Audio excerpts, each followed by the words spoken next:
Welcome to Slayerfest 98. I'm Ian Carlos Crawford. And I am Zachary Patton Garcia. I am Michael Hamm. And I'm Nick G. And we're here to talk Angel Season 2, Over the Rainbow. We're back with Angel Season 2.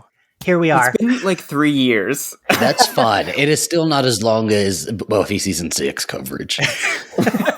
You guys, this whole time we've been stuck in Pylea. Yeah. Don't. Just got back.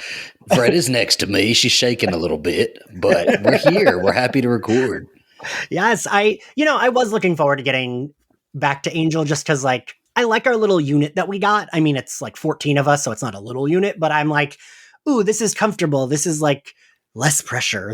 I don't know. And I just was like looking forward to finishing because Zach's husband requested that he come on for the like final arc of season 2. He loves these ones. Yes. He loves them. Hi, Alistair. I hope you're doing well. Oh, Alistair, I wish you could have taken my place. Oh, how I wish you were here instead of me. He'd have all the great things to say about it. I don't know if me so much, but I'm here.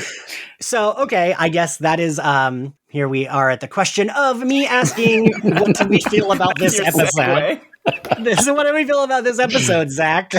I don't hate it. Okay. It just feels like we're kind of circling these. Like, it feels like the last episode had these same themes and same sort of like character dramas and all of that. And it just feels a little reused. And then I don't know if it's that I've seen this episode 3 times this year or 3 times this year? I'm telling you, my fucking husband loves it and he's been preparing me. Or if I just don't like it, but I feel a little bland about it, a little dull about it. Okay. I do like the next one a lot more. Okay, that's fair. Hammy? Yeah, I don't like it at all. I don't know. Ian, you've probably heard me say this before. I don't like things with horses in it. Which is like, I don't... That's vaguely familiar. That's the most specific critique I've heard on this entire podcast. Hammy's critique, too many horses. Too many horses. No, just that horse genre where they're like medieval or Game of Thrones or like whatever. Whenever there's a horse in something, I just know I'm not going to like it. So it just wasn't the... Shut up. I love you so much. Fight all of you. So the episode before, I agree. It had some of the similar themes, but I think was just a better episode. And then once we got into fucking Horsetown, I was kind of over it. But the Dungeons and Dragons of it all, right? Yeah, it's too much for me. I don't hate it either, though. To be fair, there's a lot of Lauren, there's a lot of Cordelia, so it's hard to dislike. Yeah, that's fair. Nick? Well, as a former horse girl, I love this episode. It starts. I'm ready to throw these riding gloves off and take you to task. Before we started this episode, she was pushing her glasses down. Now they are firmly back up. Yeah. So I agree, right? This episode is a lot of setup to get to a much better place. But it gave me all of the little treats that I love about Angel that I think it does genre really well, even when it steps outside of LA noir genre. And you get all these little beats that reaffirm who the characters are. We get a lot of Lauren being Lauren and a lot of Cordy being Cordy. So I was excited. Okay, that's fair. I think I'm kind of with you, Hammy. On this arc in general, I don't love it. Like, it's like, I love the beat we end on, but then I'm like, all right. That was like, it almost feels like a lot of like boring for a very good one punchline, and then it keeps going. But I am curious. So like, I haven't watched ahead because, I do know what happens, but I haven't really watched ahead. I'm wondering if it will work for me more as we like go into it, because in general, this arc. So I actually do understand what you mean, Hammy, about like horses, because weirdest sentence. Wow. Anyway, it actually sounds weirder coming from a different person. We can say something other than horses in this. Well, so wait, that's what I'm getting up to. So I know what you mean about the horses thing. I think it's like, for me, high fantasy is the like term you're looking for, and high fantasy. No, because I don't like cowboy shit either. Oh, see, you're losing me too. It's the horse. It's just horses, man. Like, get a life. I mean, you clearly have feelings about horses. Do you have feelings about cows? Huh? I would love to have seen a cow. And not just what they call a cow. So, for me, I have trouble with high fantasy. Like, I remember an ex and I once done an argument because he was like, well, Buffy's high fantasy. I was like, no, absolutely like, not at all. And he was like, well, they have demons. And I was like, yeah. It's like fantasy, but not fantasy. I feel like it's very contemporary, very like. You don't hear like Renaissance music playing in the background. Yeah. Right. And this whole thing to me, and this hands up, put me in gay nerd jail. It feels like Hercules and Xena to me, which was fine in 1995, but like it feels like it also has like the same budget and same exact everything as Hercules and Xena from like 7 years prior. And I think that's what like really like it feels like they're like, we have 3 horses. We have this weird backstage lot where it kind of looks like old timey, or it could be cowboy. Let's use that set. I heard this set was supposed to be Tijuana. It was like a Tijuana set from like some production of something that they just kind of had lying around.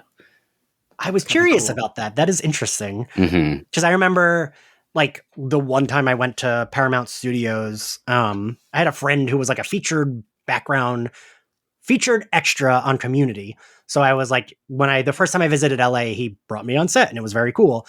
But it was like so weird seeing like, they're like, oh, this is what we call Murder Alley because every TV show uses this as the alley where someone gets murdered. Like shit like that. It was a set for in quotations, Tijuana town, but they also used this for the Boxer Rebellion scenes of Darla. Oh. So, interesting. That makes sense. I can see that. This also, speaking of reuse sets, when we'll get to it in a minute, but like when they show up in Pylea for the first time, I'm pretty sure it's this one park in LA where I think they even filmed an episode of Next Gen where Picard is on the holodeck and it's like, he just wants a day off, so he goes to the park. It feels like that park. Probably is. So you could be right. Yeah, I don't know. It's just like the Hercules Xena of it all. Like I loved Xena as a kid, but it just feels like this feels like dated even for the time that it took place. I don't know. Like that makes sense what you just said, Zach, that it's like a set that was used to like be a fake Tijuana. Like, oh, they just had this set and they're like, throw some like potato sacks on it. And they stick them in front of Paramount Studios at one point. So like they're just using whatever's around at this moment. Yeah. They've used their budget this season. Yes. Also, I do think about that a lot because I remember Charisma Carpenter saying they went over budget nearly every episode.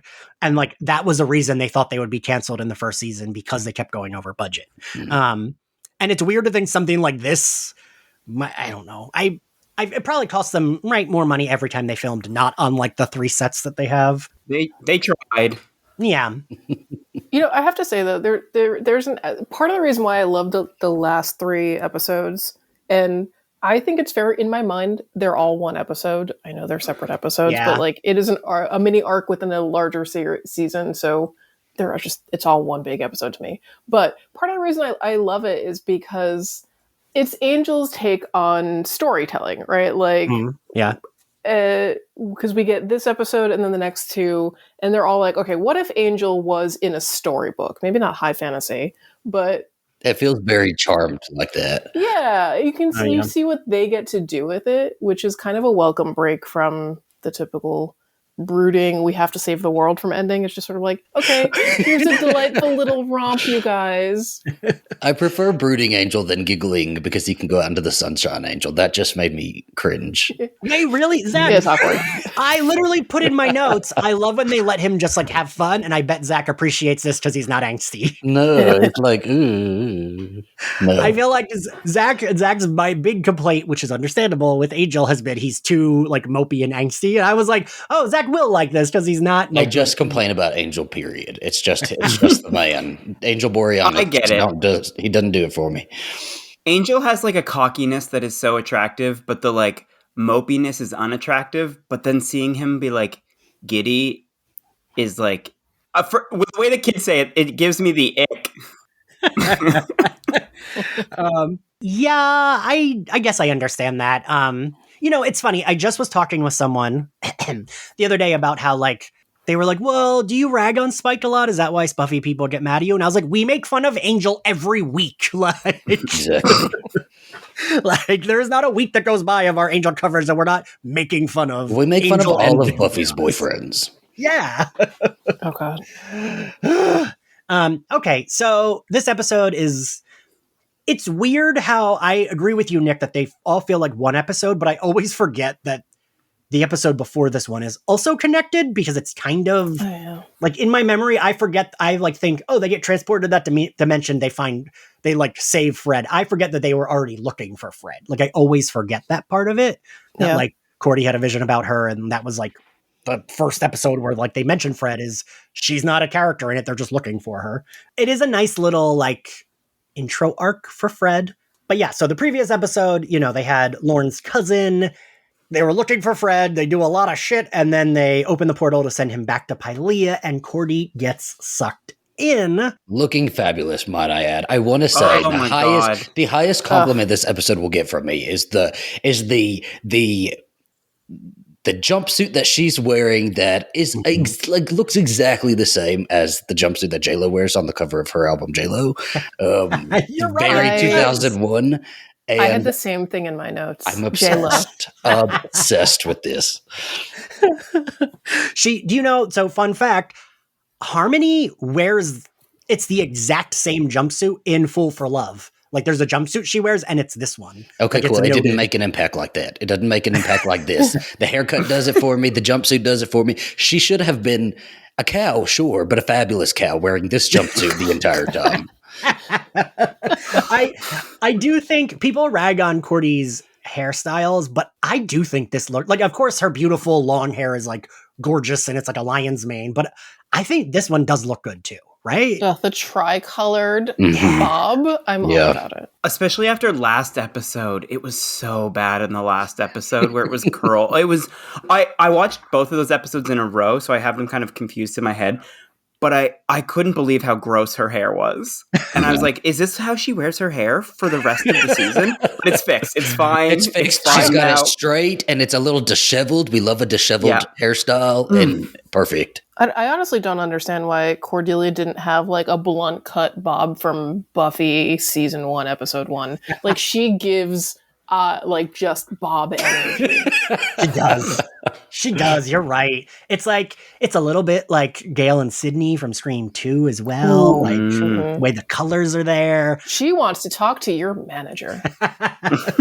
And also the Puerto Rican in me loves the hoops. I think they look great. Yes. Yeah. But yeah, she's transported to this dimension where she looks fucking fantastic. And I like Cordelia's like inner monologue. I like her like panicking, but kind of like talking out loud. And when she clicks her heels and she's like, well, worth a shot. And when she screams for help. And then she also is like, oh, good job. Yeah. Scream for help. Like she covers her mouth. I like seeing, we haven't like gotten a lot of Cordelia on her own. There's a lot of good Cordelia comedy in this. Yeah. Yeah. There's like I feel like, we say this about Simon Shigella a lot too, talking about Buffy, but like, forget about how like we sometimes forget that like Cordelia is great, but also Charisma Carpenter has very good comic timing. Mm-hmm. I think that was part of the reviews for this episode is what I'm looking at is that Charisma Carpenter got praised for demonstrating true strength as a comedic actress. Oh, good. I'm glad. That makes me happy. It was interesting to listen to her talk to herself alone after Slayers, after doing the episodes of Slayers of Buffyverse. And I was just thinking like, why couldn't the exposition have been like this? Right? It's so funny. It seems so natural that she's talking to herself. Why is there a Mr. Pickles? Mr. Pickles is not here. No Mr. Pickles, no horses. We're safe, okay? This is a safe space. I will not stand for this horse slander. Sorry, continue. Yeah, it was really well done, and I think she's so good at talking to herself. And normally, when people talk to themselves, I think this is just for exposition's sake. But her character does it so well. I genuinely think she would stand there and talk to herself out loud. Yes, that's Hammy. I love you so much. That's what I was going to say. I literally have like, it works because it's funny, but also makes sense that she would talk like this to herself, right? Like it just 100%. does. Like I buy it. And sometimes you're right. Sometimes when a character does it, it's like, why are they doing this? But you don't feel that way with her. Mm-mm. So also the like hound thing looks almost exactly like the hellhounds from Prom. Okay. Oh my gosh. Okay, so my notes on this one say hellhounds, but with a paint job, because it's the same. I wouldn't even be surprised if it was like, it's probably the same guy in the same suit.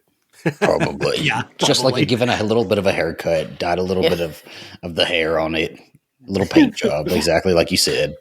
And I do like that. And I think I said this in the prior episode, but I feel like at the end of this season, a thing that I will compliment it on, I think they do a really good job of kind of showing us that Angel's realizing how much he cares about Cordelia. Like, I feel like since he came back post Epiphany, we've seen him really be like attentive to her.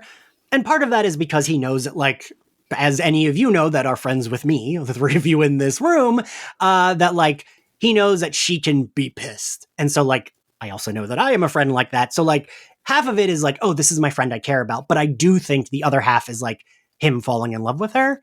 And I was curious, like the way he's panicking in Caritas. I mean, also it's like, well, she is his friend and she got sucked into a dimension, but I almost feel like it's like a little bit more than that. And I was curious what y'all thought. I mean, I feel like they go there later in the series when there's a little bit of like a will they, won't they moment between them. Yeah. I'm absolutely fine with it always remaining they won't. They're just not going to. But yeah, no, I see what you're saying. Right. Although in like true Angel fashion, when he has a feeling, it comes out as anger, not worry. There's a lot of yelling. Oh, men. Hammy, what do you think? Yeah, I definitely got that energy, especially watching the last episode and this one together. Like, everyone wants to go save Cordelia, but everyone seems a lot more calm and level-headed about trying to do it. Everyone's like, okay, we got to figure out where the portals are, how to open the portals, what we got to do. And he's just like throwing things and being like, I don't care what we have to do. We're just doing it. Like, we're doing it now. I'm going to try everything. I don't care. I don't have time. And it's the kind of like anger that you can tell comes from love, because he just feels like, it just feels like his head is clouded and he just would do anything, which isn't the right thing to do. But I think that's part of that kind of feeling. Zach, what do you think? I mean, I know that they're not going to end up together, so it kind of just sours it for me, just having that information already in my brain. So, Zach, I often think about like whatever recording it was when you found out they don't actually get together. And you were like, "What the fuck?" And you know what? But now, now towards the end of season 2, I'm so annoyed with him that I'm just like, find somebody your own age.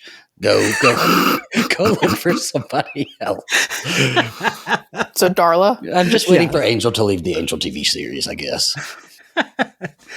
Zach's like, when's it become Cordelia's show? Because that's why when you're Darla here. Is this so?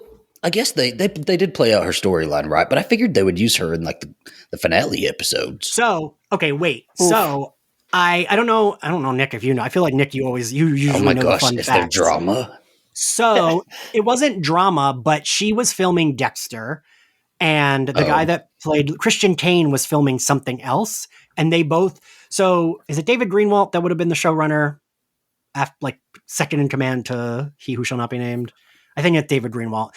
Ian Martin showed me this, and so did Joe Hill, who does a lot of the custom figures faces for the images. That like he said that he didn't remember, but like it might have been both. They wanted to do a silly Wizard of Oz thing, and also they needed to take Angel and crew out of like the battle of possibly helping Buffy for the gift, and Julie Benz and Christian Kane were unavailable. So it was kind of like all of those things. This episode is immediately forgiven if they're taking, the point was to take them out of that gift battle, because that makes a lot of sense.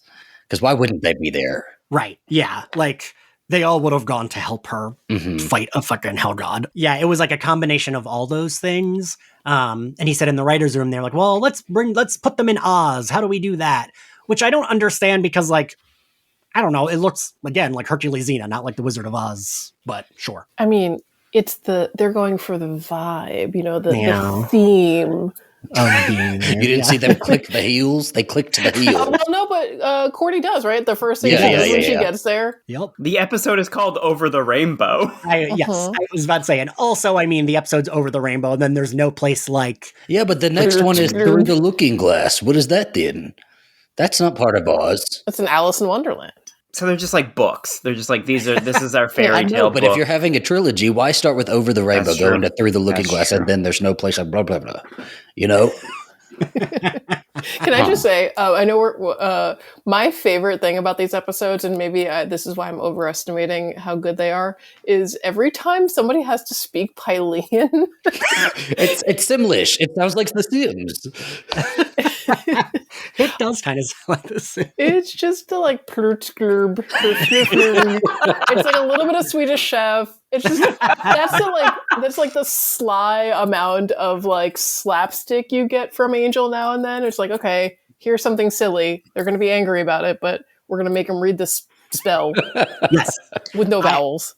I will say that I also appreciate that, Nick, every once in a while when they're like, let's go real fucking goofy. Yeah.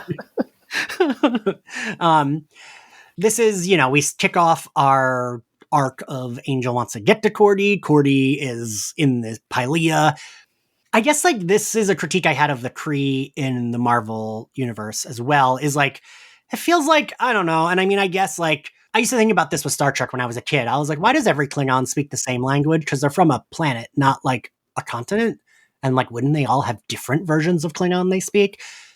No one in Pylea looks the same. It looks like a bunch of just extra shit they had laying around. They're like, throw it on actors and that'll be what they look like. Like, some of them are green, some of them are red, some of them are like beige. And then like, they also speak English. They have a production time, Ian, okay? I was going to say, Ian, we have a fucking show to make, okay? I just always think about that. Ian wants like a fully developed language. So post credits, we get, I had a moment of like, oh, when like, why he needs to immediately open the portal and Angel says, it's Cordy, and like ruffles his brow. I was like, oh, you big dumb idiot. No, shut up. They try to redo the spell. It doesn't open. And Wesley says hole jumping like 5 times. It felt like he was doing a bit because he kept being like, well, we can't hole jump until we can jump into different holes and we don't know where we'll be if we hole jump. And I was like, oh my God. Only Ian would clock that. No one else clocked that. That's not even in my notes. Ian was like, did someone say hole? That's like my only note on this scene. And I know for a fact that while Ian's watching these, he's not looking at the TV. So you literally had to have perked your head up, turned your head towards the TV at the mention of hole. I want you to know I had this in front of me while I was eating my microwave. While I was teaching dinner. my class. Yeah. Asks the class, did anybody else hear hole? Did anyone hear that? Hole? Today I did say shit in front of my class. And I was like, oh God. What a rebel. School teacher points. Yeah. So yeah, we get Lauren tells them they don't want to jump into his world looking human. And we cut to Cordy being chased. I do like that the Hellhound is kind of like actually a dog and just like jumps on her. Like it's a dog that's kind of playing, like jumps on her and starts licking her. In the same way that I also have the weird hang up that like, why does everyone speak perfectly unaccented American English? That's weird. I also have a thing about people in animal costumes, but they still look like people in animal costumes. Yeah, like a little creepy. The jumping up and down as a dog. I think it just reminds me of my childhood and watching way too many episodes of Alf. And seeing like Alf scurry across the floor, that I just have this like deep aversion to normal sized human in a weird puppet costume. I was going to compare it to in the Muppets, whenever you would see one of them running from afar and it was like clearly a human being in a weird costume, and I hated it because they were like bigger. That bothers you, right? Like it is, this is probably a window into my soul. It deeply upsets me when I see puppet feet. That's all. And same thing for dudes in animal costumes. That's it. We're getting into a lot of childhood trauma today. Yeah. There's a thread there that I won't pull. No horses, no human-sized animals. What you got, Zach? No holes. No holes. No holes.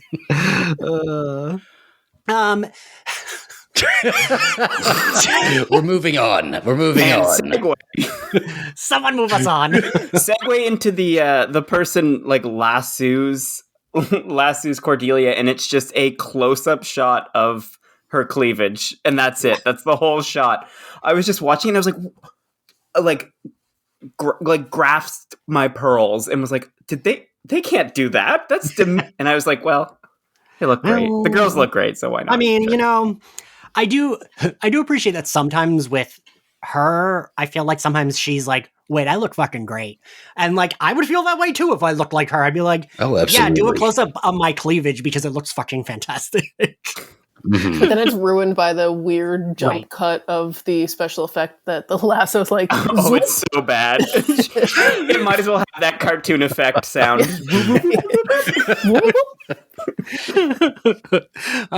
Yeah, and I do like when she's like, who you're calling a cow? And then like, he gets the strap on her and then he says she's a mouthy cow and puts the gag in her mouth. I really, and I know this is just whatever, but I like hate seeing the way they like hog tie her and put her up on like a pig roast thing. I'm like, I hate this. Oh, I thought you would like that. I know, seems fun. I'm into it. Listen, I didn't say for me. I said for her, I don't like it. Yes. Oh, Jesus Christ. That's why this show is not on video, because that's usually how Ian records this show. Yeah, That's how I'm hanging right now next to my mic. Just being spit roasted. God. It's been 84 years. So then we cut back to LA. Angel is making Lauren tell them about his dimension. I forgot we got a little bit of Lauren's backstory that like he kind of was transported the way his cousin was, like not on purpose. He just kind of like was walking in the woods and there was a portal. And I do like him talking about music, how like he could hear music but didn't know what it was. Yes, this is his queer coming of age, and I love it. Yes. This is his escape out of his little small-ass town, his small-ass conservative town. Unlike me and you, Zach. Nick, I was curious because I thought you might have thoughts on that. I love this metaphor. They could not hit me over the head with this metaphor enough. That Lorne was just a baby gay and he needed out, and his coming of age is with musicals, except for Cats, not Cats. What song do you think he heard? What, like, just make it canon? It's Memories, obviously. Okay, perfect. But I fully believe that he sings that at the bar when no one else is there. I can see that. Isn't that what Harmony sings? Is it? No. I forget what she sings when she's at Caritas. Anyway, but yes, Nick, I was curious what you would think, because I do actually like, I'm never one who like loves it's a metaphor, but like this is good, right? Like this works. Yeah, I mean, I think they make it so obvious that like when I don't like metaphor is when it's taking the approach of like, let's talk about it without really ever talking about it. Yeah. Like queer baiting, right? That this is not queer baiting. And it's because I don't know. I mean, I think there is, if you'll allow me to like philosophically ponder. Yes. I love when you flex that big brain of yours, Nick.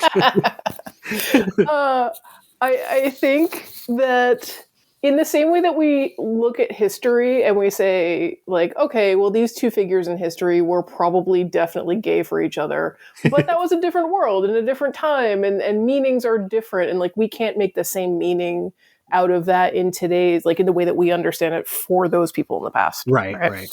That kind of feels like what they're doing here, where it's like, I don't know, like he's an alien. They don't even have gender, like as far as we would read it.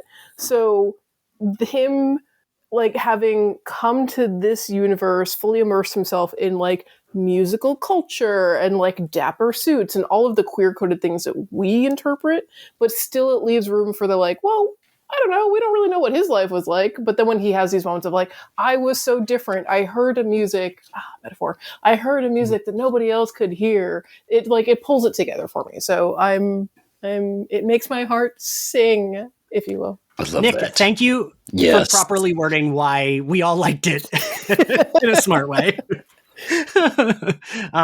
Yes, co-signing everything Nick just said. Plus horses. Plus horses. Plus horses. God Sorry, damn Hammy. it. Horses are part of the queer coding for me. Fuck you, Hammy. Eat shit. Oh boy. Aren't you so Hammy? It's been so long since you've recorded. Aren't you so happy to be back? Oh yeah, no, I feel great. This is a great experience. The spell needs a recharge. Is that what it is? I forget what the conceit is with that. It's cold. Angel says it's the batteries. He's like, the battery needs to recharge. Yeah. And everyone's like, you're an idiot. And then it turns out that, if you use the portal once, then you've used up all the energy that the portal can use. So you need to go find a different one. They were talking in Right. circles for this explanation. Maybe it's my baby brain, but I was sure. I said, okay, just read from the book. Tell me when we need to go. And because we know we're going to get there. We know we're going to get there. Enough with the explanation. Yeah, because I really wasn't sure. I was like, I know there's an explanation here, but I'm not positive. I just remembered the car, so I was waiting on them to get to the their little Back to the Yes. Future moment in the car.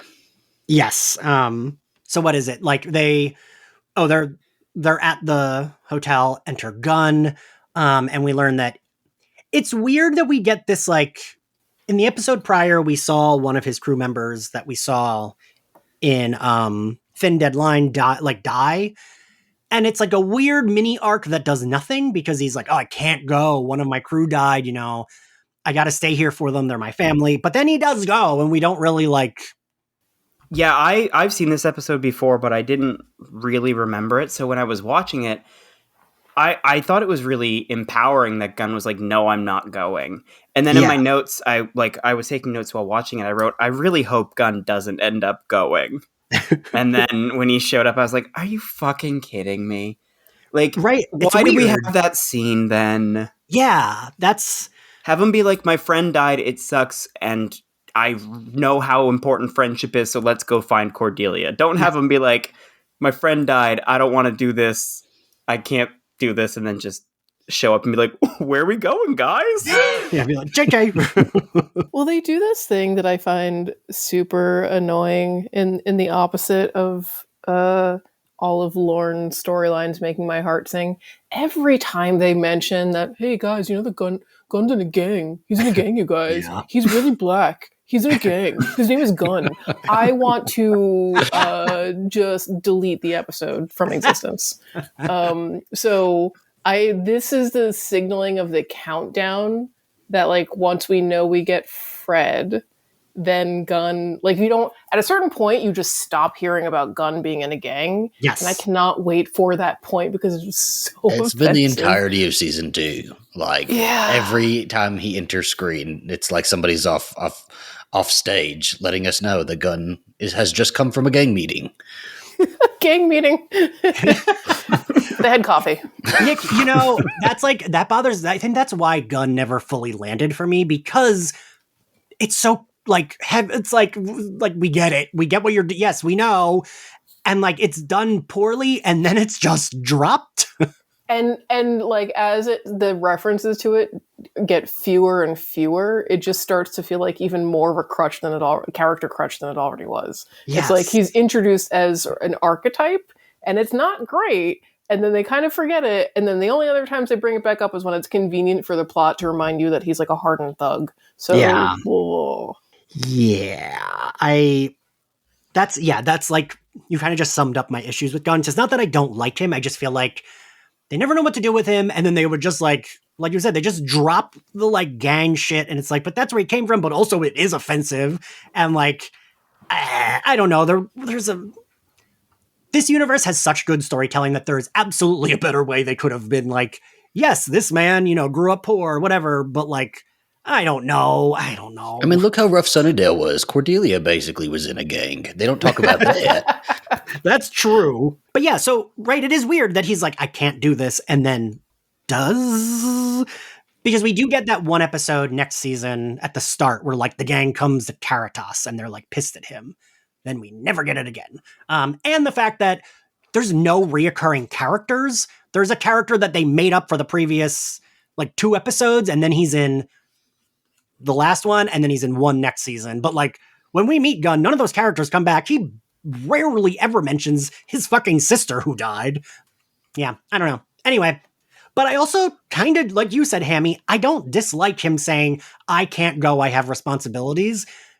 Because, like, part of me is like, I kind of get why Gunn and Lauren both don't want to go. Also, I get why Angel would be pissed, because it's like, how the fuck are we going to get her back if we're all not helping? Yes, right? but like also maybe have a little bit more conversation about that. We could like skim some of the time off of like figuring out this damn book and the portal and all of that, and maybe have a little bit more conversations where Lauren explains a little bit more that he don't want to go back, because I read that and I'm like, of course he doesn't want to go back. This was just like a place of trauma for him, and this was he escaped that place, and now y'all are like forcing him to go back. It's not like he came to this. I guess he technically does come to the conclusion or come to the decision on his own when he decides to go, but he didn't want to. He was pushed into it. Right. Yeah. Right.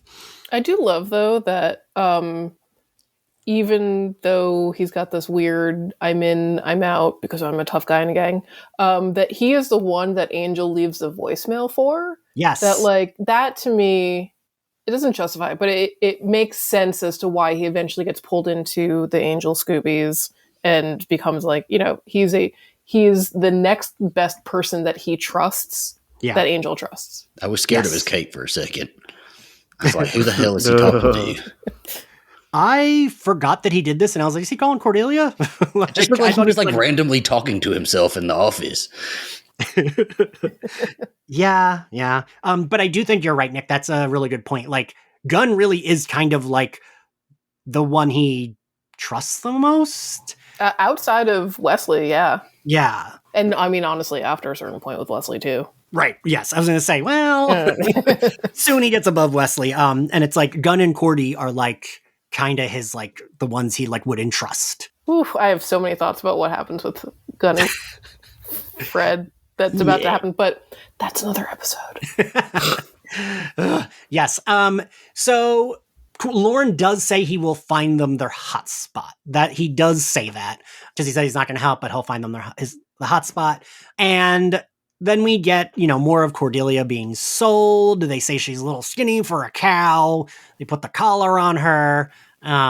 She almost does like you said, Hammy, I want to speak to your manager. And she's like, I am an American. Oh, yes. I have rights. It's like, oof. And then we see Fred watching from afar. Ooh. And I just want to point out, then we cut back to LA, and Lauren's like the psychic friend he goes to. Did anyone recognize I have a lot of notes on this. Can we need to pause to talk about this. We will, but settle first here for a little bit. So she played Aura in the Buffy pilot. Yeah. Like, she's in the pilot. She's in the Hellmouth. Welcome to the Hellmouth. Yeah. But also, I really like this character, and I think they do a good job with her and Lorne, and I wish she could have been, like, a reoccurring... I looked it up. This is the only thing that she's in. And this character, like, just her look, the fact that she works at this, like, psychic office, and she's kind of like a is it a psychic office, or is it a regular office, and she's just a psychic? It's a psychic. Okay. Yeah, it's like, I thought it was, like, maybe, like, a cheesy psychic, but she actually is psychic, right? Okay. Like, that's what it is. Okay, yeah. What a, like, well-built character in 5 minutes. Oh my god, yeah. Yes. No, exactly. I had the same thought. I'm like, if what they could do, and like their rapport is so easy, and I'm like, if they could do this, it makes me forgive all of the other like weird character development quirks in some other folks. But like what they did with one scene is like, wait, did I miss an episode where she was already in it? Because it just seemed like she felt established already, didn't she? Yeah. Oh my gosh, so much. Yeah, the first time I like recently watched this, I was like, wait a minute. Who is this guy? Because, like, it also makes sense that Lauren, his character, like, you know, in season 5, when we see him and Harmony getting along really well, like, he is the gay guy that can get along with, like, the cool girls, the, like, alternative girls, the, like, I just feel like him and his, like, girlies, like, this is a woman he's going to brunch with. This is a woman that he's, like, hanging out with after hours at Caritas when, like, Angel's not being mopey. And it felt like a genuine, like, oh, these are two people who, like, are friends and have been friends, right? Yeah, and I think the other thing too, kind of going back to their, like, Lauren is definitely a queer character. It's glass closet. They're not trying to hide anything. The conversation between the two of them is exactly how you call in a friend, like call in the sense of like, honey, we need to talk. Like, real talk. You're not doing the thing that you need to be doing, and I'm going to hold you accountable for doing that thing. Because he's like, I'm just here to get the information. And she's like, yeah, but you have to go. This is like, and just the way that she like lovingly speaks to him as a friend who's like going to give him the hard truth was really, even though one of those people is an alien and the other people is a psychic, I was like, oh, this feels like my friendships. I was going to say, Nick, is that me and you? Wait, which one of us is Lauren and which one of us is the psychic? I think we're both at certain points. Who's the horse? I don't know. It's disappointing when I did look it up and see that she hasn't been in anything else. Even the name Aggie, it's kind of a cool name. Yeah. Yeah, I agree. You just don't hear it. You don't hear it all that much in shows and movies and stuff like that. And I don't know. Her hair was wonderful. I'm gay. I look at the hair, and the hair was great. Fantastic. This is so disappointing because I was really excited for you guys to tell me who this was and what I had missed and like who this, because I loved her just as much as you guys did. And I was like, oh, this girl's amazing. Like, there's a spinoff somewhere that we just never saw. Mm-hmm. Yeah. So I really was like, oh, I'll get schooled and they'll be like, oh, you don't remember Aggie? She's from blah, blah, blah, and blah, blah, blah. And I'd be like, ooh, let me go watch those episodes. She deserves that. Oh my god, yes. Just retcon and be like, it was so good to see her back again. So long since we saw her in Buffy pilot. But yeah, she's just so incredible. The scene is so good. I don't know, like, if I feel like the actor who plays Lorne just puts everyone at ease or something, because they genuinely seem like they were best friends. Yes. Yeah. And like, kudos to her as well. You know, I'm sure she's an incredible actor as well, but like, them together was just so flawless. Yeah, she's Persia White. She does a lot of TV acting. She has a lot of TV credits, but she was just like so effortlessly natural in this, as if she truly, like, again, had been established already and had been sort of this recurring character in the show. And I don't know. Somebody dropped the ball on this. I would be really curious to know if there were ever conversations about bringing her back, though. I was going to say, I wonder, because I feel like Angel went through this a lot, where there's like characters where you see in like 2 episodes or 3 episodes and then never again. Like, what's the rich nerd guy, David Nesbitt? The woman that Wesley dates this season. Like, I feel like they try to throw a lot of stuff at the wall to see like who might be reoccurring. Zach, I wonder if they were like, ooh, let's see. And then they just like kind of dropped that. Well, and she's one of the few characters introduced that isn't introduced as, you know, a sort of damsel, you know, she has like a job. She's a psychic. She's got a psychic hotline. That's cool. They're just like, we already have one black character we don't know what to do with. We can't have another. That probably was the discussion. God, probably. Ugh. But yeah, no, I love this. I love her saying she's only going to give the information if he will go too, because he needs to go. Yeah, Zach, I feel like you and I talk about this a lot with these shows. Like, I appreciate a moment when it's like, yeah, there's this big green horn demon, but like, they're just sitting talking. Yes. I love a talking scene. It's a good, like, solid 5 minutes. And I was a little less annoyed with her and pushing him to go because she's psychic. And so I assume that she has seen the thing that he needs to do and go and face and all of that. And like, you know, yeah, like you said, we have to take it on faith because she also talks about his aura and how the colors are all fucking messed up. So it's like, she knows whatever thing she needs to know that he should be going. Kind of in the same way Lorne does with other people when they come into Caritas, which I like. Like Lorne, I love that role reversal. Right? Yeah. Like, he's so used to dispensing the advice that you have to take. Yeah. Also, shout out to him showing up in like big glasses and a baseball hat, but the same loud suit that he'd normally wear. And she say like, are you hiding from the mob? Like, yeah. So I love that. And I like when he says something like after she like talks about his aura and he's like, is that what I sound like? No wonder people complain. Then we cut to Wes and Angel. And like you said, Zach, there's a lot of like, they're just kind of like looking at their books.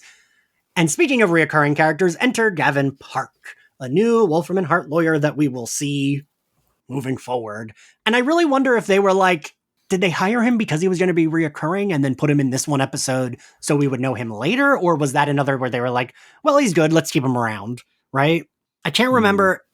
So he was a main character on Lost as well, Daniel Day Kim. And so I wonder if he was like up and coming at the time, or because I think for a while he was on both shows. Like, I think they both cross years at some point. No, maybe not. I don't fucking know. Nick, I think Lost was... no, Lost wouldn't be on for another few years. Oh, yep. I'm just remembering where I was when I was watching Angel versus where I was when I was watching Lost. Wait, Lost started in 2004. Yeah, Angel would have been like 2002, right? Yeah. Yeah. All right. Fair enough. So yeah, we get this weird introduction of Gavin Park and like, it's very weird, right? Because it's nothing. It's like, oh, we want to see the building. No, you're not going to let us? Okay, we'll leave. Bye. Right? I don't know. And then he's gone. And it just kind of like moves on with that and we skip the beat. Yeah. Yeah, which is weird. Mm-hmm. In my brain for a second, I was like, we're setting up season 5. And then I was like, no, we're not. Like, so yeah, he leaves. Cut back to Pylea. Cordy is like shoveling crap in a barn. Hard labor, man. And she don't even get her jumpsuit. She's in a sack now. It's a potato sack. This is where Fred shows up, right? Right, yes. Fred is not one of this lady's cows, right? She's just like a loose cow on the run, kind of. Because she disabled her own. Okay. Yeah, she like escaped. Mm-hmm. I didn't realize how thick her accent was at the start. They kind of like toned it. I didn't remember it being like that. I was going to ask you, it's not like that throughout the rest of the show, is it? No. I think they tone it down immediately even next season, right? Because she's like, you got to behave. Just act like a gentleman. Sounds like Zach. I tried putting on an accent. It was probably the same one. It's a part of this thing that they do, particularly with Fred's character. Honestly, they also do it with Gunn too, right? Because when he shows up, he's like, "Yo, I'm from the streets," across his arms. And she left the suds in the bucket and the clothes hanging out on the line, and she wants you to know it. Yeah, like she is just one monologue away from a Tennessee Williams play at all times. But it's just like it annoys me because it's the precursor to a lot of her like damsel in distressing that I can't hack. Yeah. But yeah, the accent goes away real fast, you know? Yeah. Thankfully. Cause right, it's like eventually it's like just a like twang and then it's like a nothing and then there's no accent. And then she sounds like she's from Jersey, Ian. I mean, where's she supposed to be from? She's supposed to be from, let me see. She's supposed to be from the South. I know somewhere like South or Midwest. Texas, San Antonio, Texas. Okay. So that's probably all Amy had to work off of. Your name is Winifred. You're from Texas. Go. And so she's like, sure. Okay. Me. I'm like, what's that sound like? I don't know what those accents sound like. Does it sound like Zach? I don't know. And I do like them. I like this little like conversation. I do see your complaint though, Nick, about Fred being the damsel in distress, because she does, but I like that she's smart here. And she's the one that's like broken out of the collar. She tells Cordy not to, keep shoveling. Otherwise they'll zap her head off. And then the Pylea, because she doesn't find out that this is Fred, right? Like this is the woman that she had a vision about. No, because I don't think she's seen her. Yeah. Okay. Yeah. But then the Pylea people. Oh, right. Because she doesn't even see her when the Pylea guards. Her back is like facing her. Yeah. They put her like face down, which again, I hate seeing Cordy pushed into like fucking gross barn shit. Just you wait, Ian. Till we push you into gross barn shit. Sounded like a threat. No. For the redemption. Yes. The horse's redemption. It's going to be some horse shit. Some heavy we are not friends. Got back to LA. They're in the car outside of Paramount Studios. Did I read this correctly? Do we not actually see the Paramount sign? I think I read that they weren't allowed to. It's like blocked. Because I was looking at it. And I think they say, I think they make up something or they say something that like it's very obvious what it is, but they're like the movie studio. This is where they make the pictures. You're right. They probably just weren't allowed to like specifically say Paramount, probably. I definitely had a moment in my mind where I was like, okay, what network was this on at the time? Was this on the UPN? Is the UPN part of Paramount? I don't know. They're probably behind the scenes. Would have been on WB. Yeah. But, right? Yeah, I have... Because, like, there's always that weird thing where it's like, oh, Buffy and Angel were on the WB, but they were owned by Fox. There's, like... Yeah. I feel like sometimes it's like, oh, the show's owned by 8 different companies. Sure. But I do like this. I like the setup for this. I like that it's a car. I like... You know, one of you mentioned it before, the Back to the Future moment. I like the like contemporary urban shit that we're bringing to this high fantasy plot, where it's like, oh, a movie studio, oh, this like cool fucking convertible. I like all of that. I like that. I do like that Gunn joins them eventually, and that Lauren is like, great, I can stay. You guys go. You have enough people. So then they drive through the portal, and what falls out of the car, Zach? The book. Oh no, we needed that book. We needed that book. Mm-hmm. I do like that they, I don't know, I like the way it explicitly shows us, so when they're talking about the book. But why did it fall out? Does it show that why it falls out? Because, like, did Wesley just throw it into the air? Or was it not allowed to go through? I'm confused because they make a big stink about it later.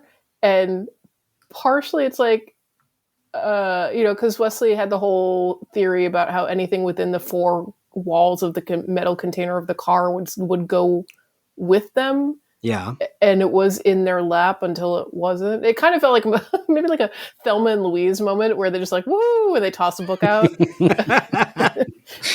I like the idea of them like forgetting how serious it is for one moment and being like, wee, and like throwing their hands up. Leslie's like, fuck the book. Yeah, it is like a weird specific plot point that like also, it's like another specific plot point that also doesn't matter, right? Yeah, but they spend a lot of time talking about it. Yeah. They come through the portal and the sun is out.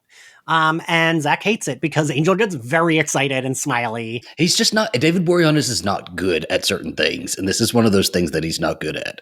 Like acting cheery and smiley and, doing a little giggle when Wesley's like poking at him. And he's like,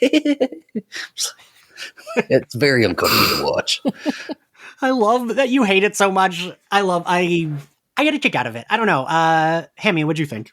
Oh yeah, Team Zach. That it's cringe. It's cringe. It's like peak cringe. Nick? Yeah, I don't know. It's a little like, Dad, stop being embarrassing.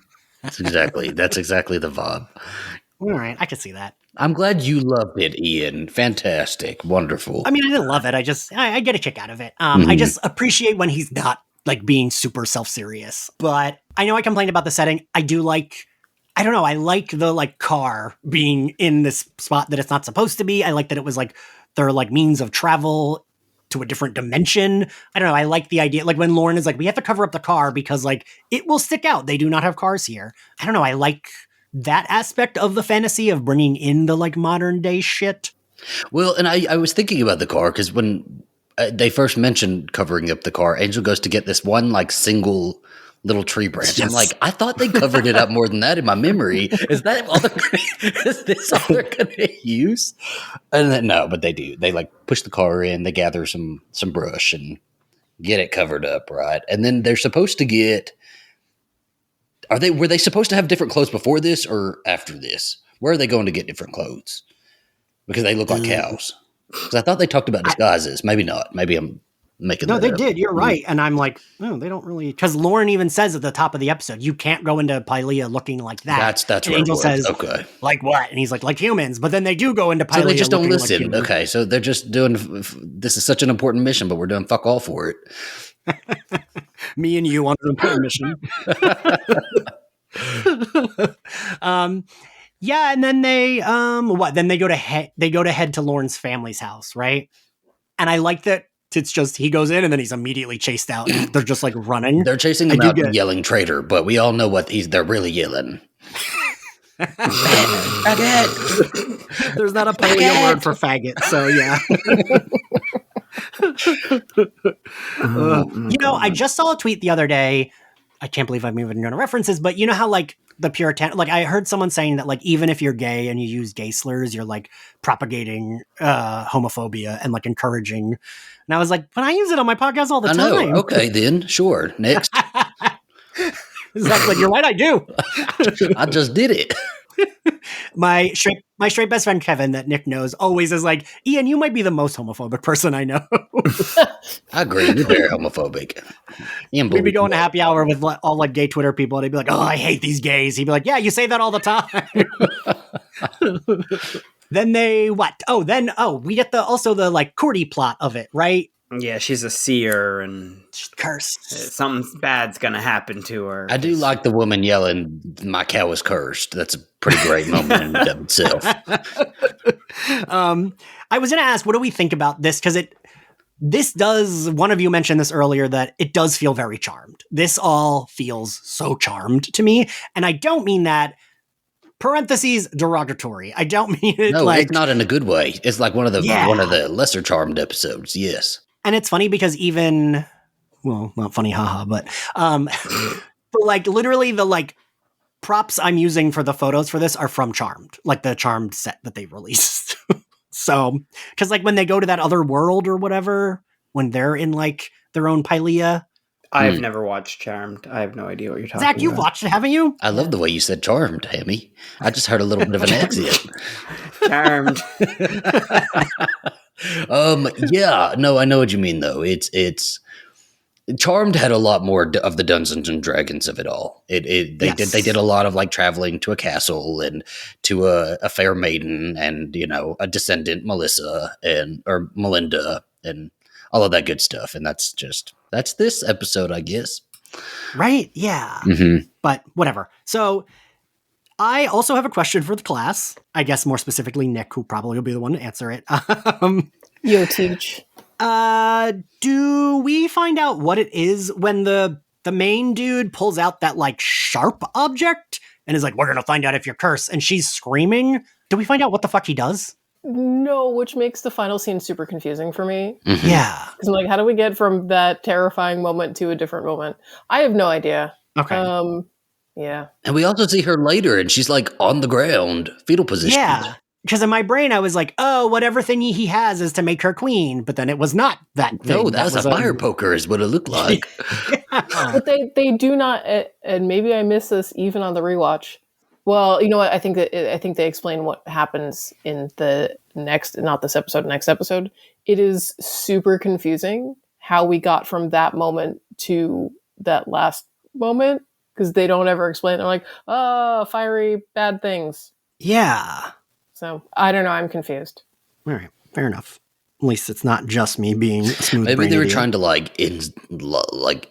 instigate bring out a vision. Yeah. I can see that. You know what? We'll go with that. That's what they were trying to do. So the gang gets chased into the town square that we've seen 5 times because they have 2 sets here. And everyone recognizes Lorne, which is bad. The like main dude is like, "You left us, blah, blah, blah, and you came back with these cows." They go to fight. They get captured. I don't have in my notes. I kind of rushed at the end here. I don't know how we get from like town square capture to like jail. Or is it just like they herd them out of there? We don't see it. It just like cuts. Okay. Yeah. So then we get, Gunn, Wesley, and Angel are in jail. Lorne has been taken elsewhere. And then they like kind of release them from prison, right? Well, they're bringing them to... Do they say who it is that they're bringing them to? I don't remember. No. Okay.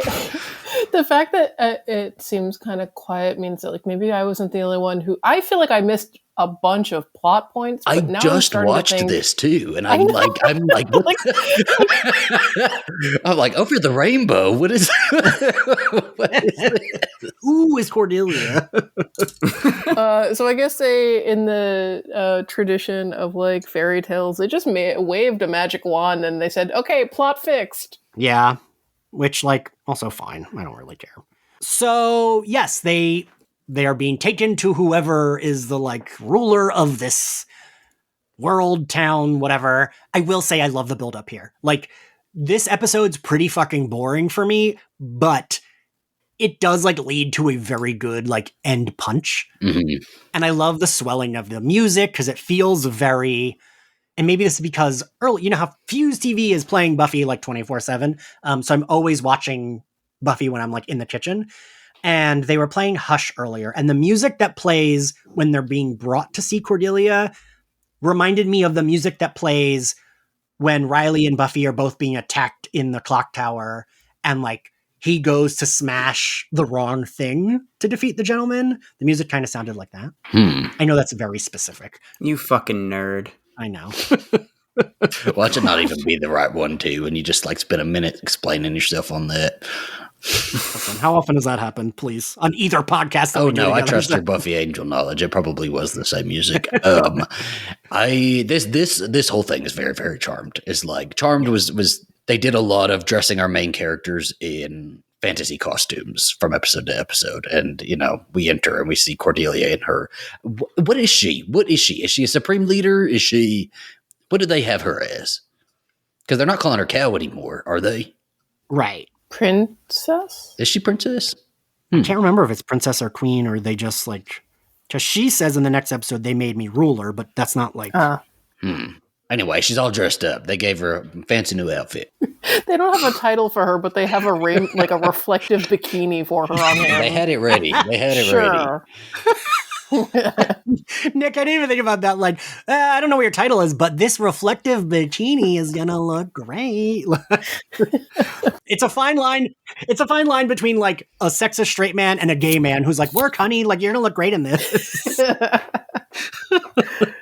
I am that gay man because I think she looks great. That is me. I am that one. It does look very good. It's great. Honestly, I'm surprised after 3 seasons of Buffy and 2 seasons of Angel that it took them this long to get Cordelia Chase into a metallic bikini. This is her Princess Leia outfit. Yeah. She's been giving slave Leia vibes again since Buffy season 1 episode 1. God. But what do we think of this reveal? Do we like it? Oh yeah. Okay, Yeah, good. yeah. I do love it. Unquestionably. Okay. Hemi, wait, you had watched all of this before, right? Yes, yeah. So I this was something I remembered was going to happen, but it was still just as good. Like the like tableau of them all just staring at her, and she's just like, "Hi guys." Like that's it. It's so good. It's so good. I feel like it's like very like perfect, charming Cordelia moment, right? And the way she's like the like shit-eating grin on her face, and she's just like kicking her leg, sitting there looking great. Just like it feels good, especially after watching her get like roughed up so much during this episode. And just the fact that she got so roughed up this entire episode, and now she's like living her best life in 4 minutes have passed since she was pushed to the ground and stabbed with a needle. And she's like, it's fine. They gave me a sparkly bikini. She's got like a charcuterie board just off to the side for herself. Yeah. The way I would have been like, yes, I will be your ruler, and I'm going to remind all of you what you did every other hour. Remember when you called me a cow? I'm going to put you in jail for right now because I'm pissed at you. Princess Cow now. Yeah, what's weird is I don't remember a lot from like watching Angel live aside from the end of season 3 on, but I remember watching this with my mom. Like I specifically remember I had no context because I didn't watch the whole episode. And I think I like sat with my mom for the last half of the episode and I had no clue what was going on, but I fucking loved. I was like, oh yeah, of course. Why wouldn't Cordelia be a queen of whatever? I think I remember this one too. I think this is one of those that came on in the morning, like on TNT before school. Yeah, I feel like even though we're like ragging on the episode, this ending is very memorable. And I feel like it is like an iconic Angel moment, right? Yeah, and it reminds me of, I can't think of exactly which episodes, but there are more than a few Buffy episodes where after all of the drama and the hubbub and the back and forth, you just get like a simple, like the last line is a simple beat and then roll credits. And like, I don't know, I'm always tickled when that happens because it's just so funny. It's like, yeah, there's nothing more to say. It's their arg moment. Yeah, I'm like very charmed by it. I don't love this art so much, but I love this. I just love this beat. I love being able to see, like, it reminds me of in Buffy when, like, in Helpless, she's getting beaten down and then the guy drinks the holy water and she's like, I would be punning right now if I were full power. Like, I love seeing a beloved character kind of get, like, crapped on and then have their empowering, I don't give a fuck moment as, like, a comeuppance. I don't know. feels very good for me. It's very pleasing. So yeah, this is a moment I think about a lot with Angel. I guess we're at the end of the episode now. Crazy how that happens. Yeah. My brain has been like brain dead co-hosting lately. So I apologize. Yeah. Favorite outfit, Nick? Burlap sack. No, that's the answer. That's your answer. It's set in stone now. No, it's obviously the metallic bikini, because every time I have ever Googled an outfit of Cordelia, I also am like, I wonder what her star sign is. And I always assume she's a Leo because she's so showy, but this is the moment where she gets to shine, and I'm here for it. So metallic bikini all the way. The Leo makes sense. Like that. I don't know star signs as well as some people, but Leo makes sense for her. She's not. She's not? I was going to say, my mom fucking loved Cordelia, and my mom was very much a Leo. Same. I recently, I don't know if it was Epiphany or Reprise, Gabe Gonzalez was on, and I said how Charisma is Hispanic. I think I might have incorrectly said she was Latina, but she is Hispanic. And Gabe Gonzalez was like, well, that makes sense. She's showing up late to get money. She's more interested in wearing her hoops than she is about fighting as a demon. She will tell you about yourself. I think I'm related to this woman.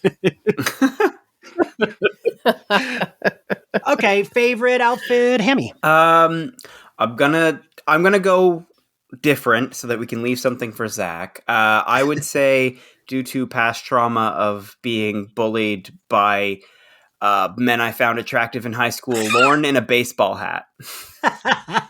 It's so specific. Sure. That is so specific. I love a man in a baseball hat. I don't know what to tell you. God. Zach? Yes, I'm wearing a baseball hat. my everyday outfit. Obviously, her denim outfit from the beginning. Of course. That's the correct answer, to be fair. Yes, thank you for leaving it open for me. I appreciate You're that. very welcome. Sure. All right. Don't make me jealous, the two of you. I mean, I didn't know whose burlap sack I was going to say if Hammy would have taken that jumpsuit, either Fred's or Cordelia's. Listen, I tell y'all all the time, we're allowed to have the same. I have the same answer as people all the time. So what? Who cares? That's lazy.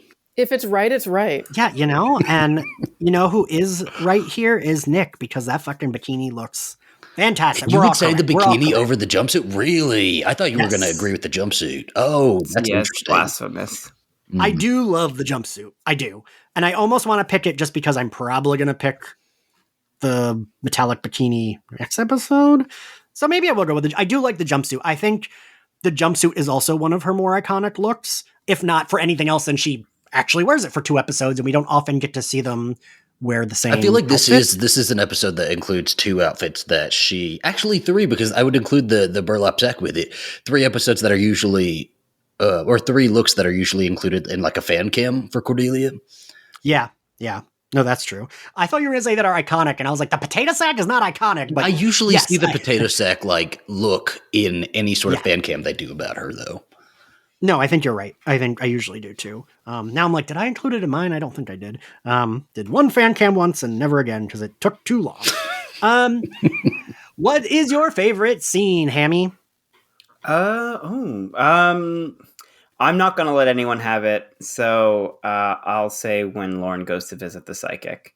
All right. Zach?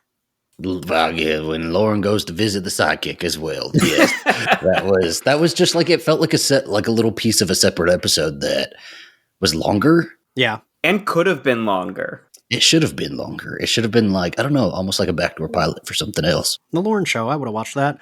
Nick? It's a sweep. My favorite scene is the psychic and Lauren. Ooh. So not a full sweep because you have to be different. You gotta be different.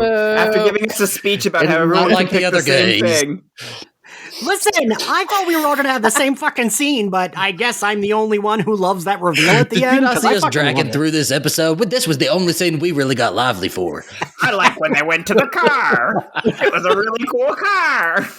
Listen, I feel like her reveal of being made rular is not a bad scene. You know what? Yes, okay, yes, that's fine. Okay, that's thank fair. you. That's what I thought we were all going to pick. Because yes, that scene would be my second favorite because like it also shows us that Lorne is interesting enough to get like his own point of view scenes. And I think this is maybe the first like Lorne exclusive scene that isn't like Angel entering or needed for like, he's just like doing research, seeing a bad guy. Like this is like him and a friend sitting and talking. And I know we get more, like Lorne becomes more of a main character moving forward, but I feel like this is maybe the first time we get that. And we see like, oh, this character is dynamic. Oh, this character like can kind of stand on his own. I felt that way. Like watching Lorne in this episode was so nice because he just wasn't goofy the entire time. Yes. He really could act. And it was wonderful. Yeah. All right. What grade do we give this episode, Zach? Oof. That's bad. I see. I'm not good at the gradings anyway, so don't everybody take this with like a grain of salt. I'm gonna say like a C. Okay. But yeah, it doesn't. My ratings never mean anything because I just throw a number out there or a letter. The number C. I corrected it. You son of a bitch.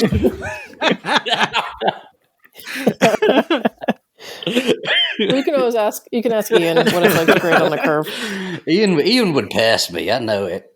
Yeah, of course I would. Nick, what grade do you give it? I'm also bad at grading, but I'm gonna say B- because I think only 2 things actually happened in this episode. Fair. I think Hammy. Wait, Hammy, what grade do you give? I'm good at grading, and it's a C. And if you disagree, you're wrong. No, I'm kidding. I actually looked it up on IMDb, and it has like a really high score, so I'm not sure what I missed, but people seem to have liked it. I wouldn't have thought so. People love these episodes. Like, people really love this string of episodes. That's why I was like kind of looking forward to covering them for the podcast, because this and the Jasmine arc are the arc like of arcs. Oof. Like, there are worst episodes. There is She. Everyone take a shot. I mentioned how I hate She. That is the worst episode. But like this arc and the Jasmine arc are arcs I do not like. But I'm curious how I'm going to feel. So I'm like excited to go through them for the podcast. But this arc is definitely like generally loved. So yeah, I give it a C+. And it only gets the plus because of the Cordelia scene and the Lorne scene. You know, I thought you would have liked this episode a lot more than you did. I'm surprised. Oh, really? That. Yeah, I thought these were like, because you've talked to me about these episodes all damn year. So, Because I thought you might like them. No, so who do we think likes them? Nobody, I guess. Except the critics back in 2001. I like them. I was saying, Nick said earlier. I'm not great. Nick likes them. Yeah, I don't. The arc that I love is the Darla Drusilla arc, but even that ends too soon. I mean, we're not grading the arc. If grading the other episodes, for me, much higher grades, but we'll get there. I would agree with that. Yeah, I think I agree with that too. I think this is probably the worst of them all. Okay, that's fair. That's fair too. Zach, I like that Zach's normally very good at predicting what I like and don't like. Like, usually he'll have it down to a T. Like, so much so that I'll get annoyed. So I'm like, oh, he'll be caught off guard with how I think about this thing, and then he'll tell me how I think about it. We've been a little out of sync lately, so we just need to sync our cycles back up a little bit. Yeah, thanks for doing this. It was nice to be back to Angel. Hammy, it was nice to record. It's been the entirety of the strike. I know. It's so nice to be back. I can't wait to watch more of these bad episodes and talk about them. I feel like I was punished by being given this episode. You're like, all right, you little bitch. Welcome back. Welcome back. Yeah. You're welcome, baby boy. Yeah, the last episode we did together, I got to see Angel and Drusilla, or Angel and what's her name, in bathing suits, just lying in the moonlight. Yeah, Darla lying in the moonlight, and that was like a religious experience. Which Slayers episode? You were on Slayers, right? Which Slayers episode did you do? I think the two of the middle ones. I think it was like 5 and 6, maybe. Handy? Yeah, that sounds about right. Okay. Did we do them back to back? No, we didn't do them the same day, right? We did them. I don't think so. Yeah, no. I don't know. That was a clusterfuck of a 2 weeks. That really was. I forgot to do my Patreon speech at the top. If you liked Slayerfest 98, you can find us on Spotify, Apple Podcasts, YouTube, and anywhere else you get your podcasts. You can also support us on Patreon, where we're doing watch-alongs. We are covering Batman the Animated Series, eventually getting to X-Men the Animated Series. We've covered Harley Quinn, Firefly. Zach and I did My Nudie Judy, and Hammy did it with me as well. Yeah, and there's a bunch of bonus content. We got watch-alongs monthly for the Patreon folks, and any and all support is much appreciated. We're also covering Buffy Season 3 over there, where the shorter versions go up on our main podcast feed a little after, but I think I'm 3 episodes behind on uploading them. If you want the full episodes, a full hour and a half, they all go on Patreon, and that's been a lot of fun revisiting because I fucking love Season 3. And if you want to follow us on social media, we are at SlayerFestX98. If you want to follow me, I am at IanXCarlos on all social media platforms. Hammy, where can everyone find you? You can find me at Hammy73 on Instagram or michael.ham.cosplay for all my cosplay work on Instagram. Hammy, today I was very proud of myself. I tweeted the promo for our recording. I have your fucking handle memorized. Okay. Even though you don't follow Slayerfest. I only follow Peppa the Pig. Thank you very much. There's only one person I follow, and it's Peppa. I want you all to know, Hammy, that was an asterisk when he came on to co-host. It was I don't follow anyone on Twitter except for Peppa Pig. I will follow you on Instagram. I will follow you on Facebook. Hell, I'm a Patreon subscriber, but I will not follow you on Twitter. Yes, of course I am. Oh, right. You did tell me that. Yep. Still waiting for my invite to do Batman the Animated Series, but that's that's fine. It's not like I have a giant Batman tattoo. Listen. God. The Nick, drama. How do you handle all these gay men? And so, Nick, where can we find you? Yes, Nick. I handle it with the grace and aplomb of Cordelia sitting on a throne. You do. I am behind the scenes at Geeks Out and at FlameCon on all the socials. Woo. And Zachary, where can everyone find you and your Patreon and a podcast you do with me? Oh, goodness. I'm drawing a blank. Am I on the internet? AZB Plus. If you search Zach Garcia, you'll find me. If you go to patreon.com/AZB plus PLUS, that is my Patreon. And then I also have a horror sort of talk show thing that I do with Ian Carlos Crawford here called My Bloody Judy. If you search My Bloody Judy, it's the same across all platforms and you will find us. Yay. And we will see you next time. Thanks. Bye. Fine.